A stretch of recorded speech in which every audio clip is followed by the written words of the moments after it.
just over an hour from Glasgow, past the rest of Be Thankful, lies Abyssinia Bothy, and this is your beginner's guide.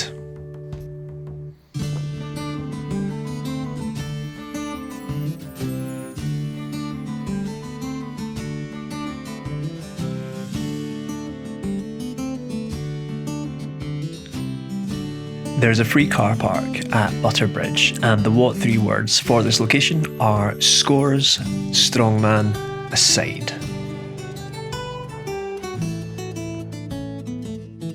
From the car park, you cross the road, head to the right, and go through the gate into a private estate track.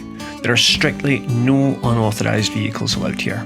From here, it is a 3.5km walk to the Bothy along a well-made track.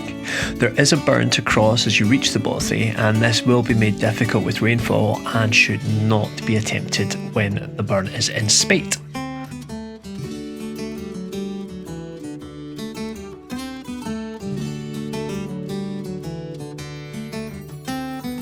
The what three words for the Bothy itself are roaming, fuse, during.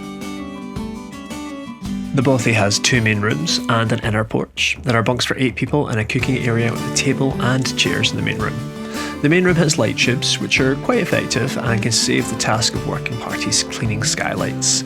There's no cookware there though, so please remember to bring your own. The main room does have a multi-fuel dowling stove with instructions on how to use it on the notice board. The ash bucket has been removed by the maintenance officers as it presented a carbon monoxide risk. The ash, once cooled, should be scattered lightly outside and away from the Bothy. The second room has 2 bunks which can comfortably sleep 8 people. There are 2 3-person platforms and 2 1-person platforms as well. They are joined onto the bunks. The main room does offer extra space if required. Trickle vents have been fitted throughout the Bothy, which make this Bothy perhaps the best ventilated and best insulated of the Bothys under the care of the MBA. When going to the toilet, please make sure you are some distance from the Bothy and not near any drinkable water source. There's a spade provided for solids and a burying of toilet paper. The Sitka spruce and Scots pine in the plantation do not burn well, and no living wood should ever be cut down. You're best to carry in fuel, and some can be picked up from any of the shops in Abyssinia. When using the dowling stove, please remember to follow the instructions on the notice board, and remember that whilst it's nice to have the door open, this does increase the emissions of carbon monoxide, so it's best to have it closed, and it does actually make the whole place a little bit hotter.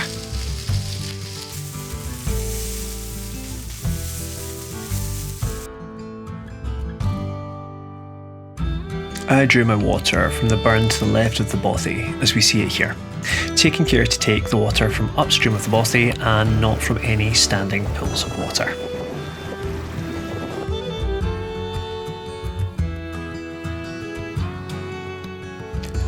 This region is known as the Abyssinia Alps, and it offers tremendous hill walking and lovely views. From Ben Eam and Ben Narnairn to Ben Arthur and the false summits of Ben Vane, there's a lot to see and do with exceptional views in every direction.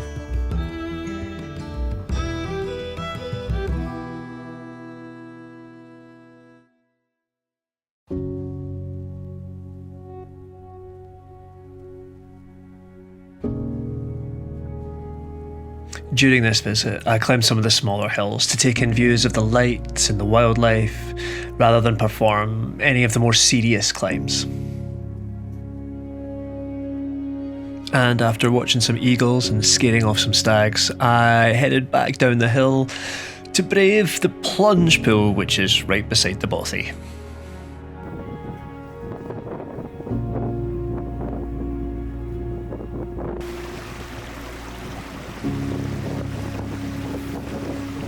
Admittedly, doing it in early March when the water is at its coldest was questionable.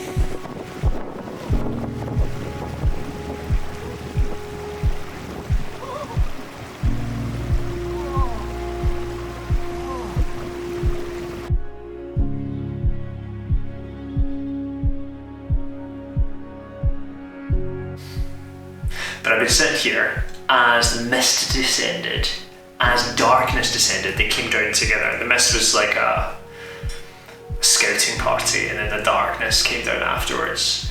Now, while that was happening, I was sitting reading the history file for the Bothy, which tells you about the residents, the stories behind it, why it's called what it's called, but it also tells you of the stories of the hauntings.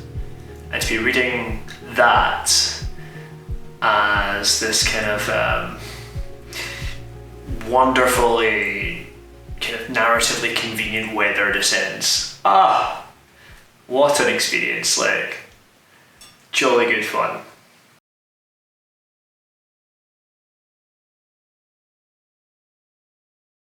One cold, dark night, a certain one-legged tramp attempted to rest his weary head at the deserted house. However, a restful night was not to be his, and frightened out of his wits, he made his escape as fast as he could, eventually hammering on the door of Butterbridge in the middle of the night for protection. Protection from what? The history file doesn't mention. Other tales include hillwalkers feeling a deep sense of unease or sensing a presence. Some refer to dogs refusing to enter the Bothy or ceaselessly barking with their hair standing on end.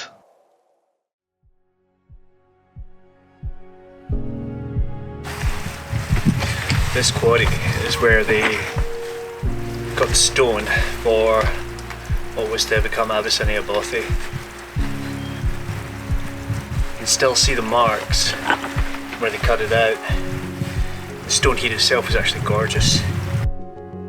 The stone from the Bothy is in two clear sections, the original, and then, when the roof was raised, the smaller and more polished rocks which were taken from the burn. The Bothy takes its name from Ian Moore, or Big John.